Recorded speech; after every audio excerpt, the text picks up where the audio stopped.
Someone had asked me a question. Why is it that you define yourself based upon your mental disorder? As you know, I have schizoid personality disorder.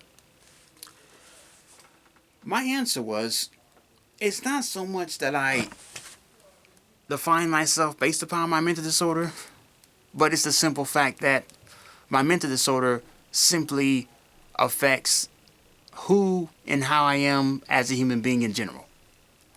You see, when you have a personality disorder like mine, you know, I'm very prone to intense daydreaming, which basically my daydreaming is not compulsive like the attention deficit. I don't do it out of compulsivity. I do it because my brain, the physiology of my brain, is subjected towards this level of introverted daydreaming. It's almost like borderline schizophrenia. My disorder causes me to be very passive.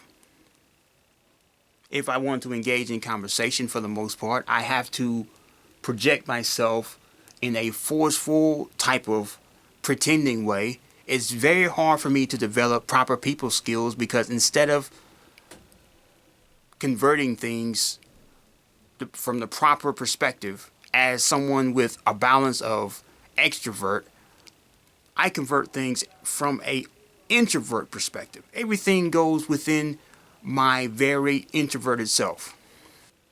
If any non-schizoid or schizotypal or some of the major personality disorders, if you guys ever been in a strong state of introversion where you might be depressed or you might be angry about something, you understand how much the mind can paralyze you and hypnotize you when it just has you caught up in thought.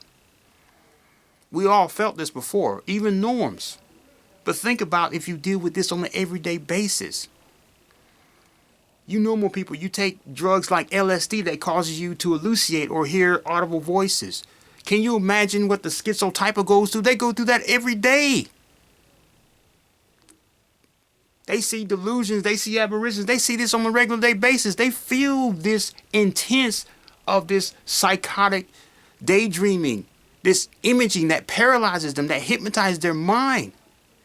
Do you think a person, who simply is in a state of being on LSD, like a schizotypal, do you think they can function? Do you wonder why they're the way they are? That they're socially awkward, that they're avoidant, that they're so prone to occultism? I have a lot of symptoms of schizotypal, but I'm really a schizoid. My daydreams are so intense that I can literally daydream about killing somebody and I can feel every thrill and aspect of it. I enjoy masturbation more than I do actually having real sex. When I try to have real sex with people, and believe me, I've had a decent amount of sex with real women. And I tell you one thing, I've never enjoyed sex with an actual woman the way I enjoyed sex doing it in my imagination. That's how intense my daydreams are. I can daydream. I can feel the intensity. It's not so much that I'm so addicted or compelled to daydream. I am, but it's simply how my brain is wired. I am neurologically predisposed to function through my daydream, which causes me to function in the fantasy-prone predisposition. This is one of the major symptoms of schizoid personality disorder. This is the reason why I'm such an introvert. This is the reason why I have a hard time expressing proper emotions. And this is the reason why I tend to avoid people, because when I'm around people, the anxiety, this disorder, it causes me to be very passive. And you can imagine growing up in an environment the way I did. Look how the way I look. I'm this good-sized black man. I'm this young, tough-looking black guy. Can you imagine the pressure that I have to go through? People are always challenging me or thinking that I'm tough, or I'm supposed to be tough. And when you don't show those stereotypical characteristics, people judge you. They call you weak, or you're supposed to do this, supposed to do that. Think how much did all this negativity just indwells in my mind. One of the main reasons why people with schizoid personality or schizotypal, they procrastinate a lot, because they always think. You will fantasize. You would think everything. You know why I identify myself with my mental disorder? I don't do it because I'm putting myself down. I'm doing it because I'm bringing myself up. There's a unique and positive aspect about being a schizoid. I'm very prone to things of the supernatural, of the occult. I'm very aware.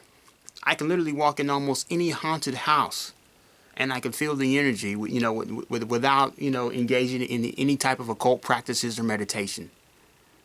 I'm very intellectual in terms of internalizing things. Just you can say all you want to how much your mental disorder doesn't define who you are.